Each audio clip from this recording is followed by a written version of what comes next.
We begin with question number 26 on the back side of the review sheet number 1.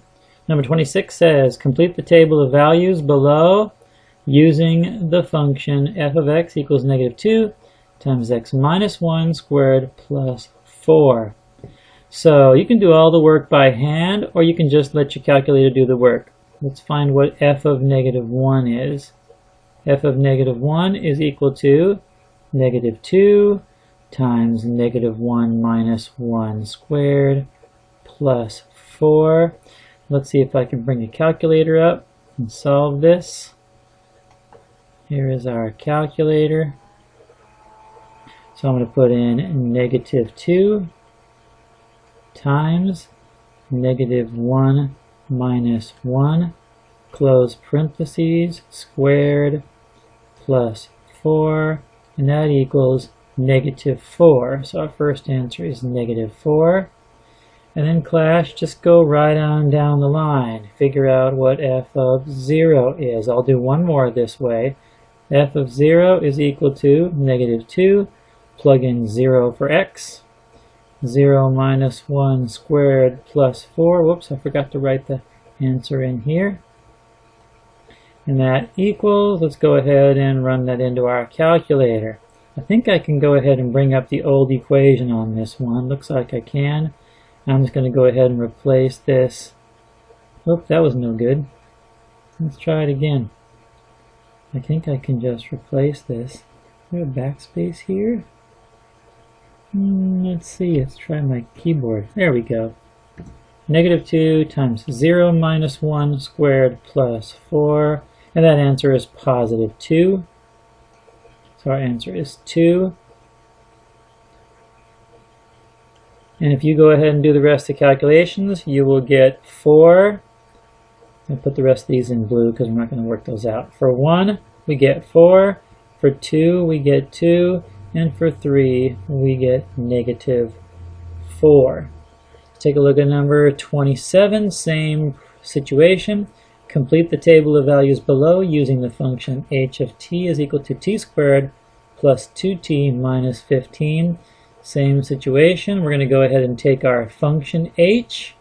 We're going to plug in 1 for the value of t. That means we're going to have, remember class, every time you plug in a variable, you should put it in parentheses. Now, I broke my rule right here. You can see I plugged in h. I didn't put it in parentheses. You can do that, and this equation would come out the same. And actually, I should have done that, because every time you plug a value into a parentheses for your calculator, you should just put that in parentheses. Let's follow our rule on this one. H of 1 is equal to 1 squared plus 2 times 1 minus 15. Let's put that into our calculator. I'm going to slide over a little bit so we can see that a little better. So we've got 1 squared, so parentheses, let me clear this, parentheses 1, parentheses squared plus 2, parentheses 1 minus 15 equals, we've got negative 12.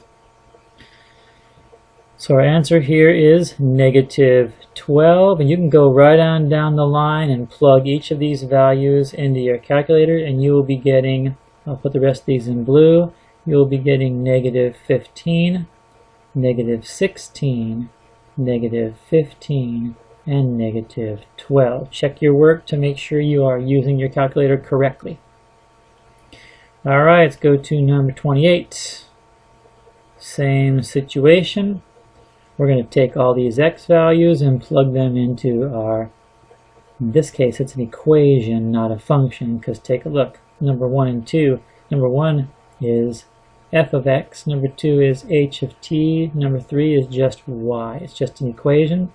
So y equals 3 times 0 squared minus 12 times 0 plus 12. Now I can do that problem in my head. 0 squared is 0. 0 times 3 is 0. That goes away. Negative 12 times 0 is 0. That goes away. We're just left with 12. So the first answer is 12. check every other answer in your calculator. You should get, plugging in 1 for x, you'll get a 3. Plug in 2 for x, you'll get 0. 3 for x, you'll get 3. And 4 for x, you will get 12. There are questions 26 through 28. We'll do 29 and 30 on a separate video.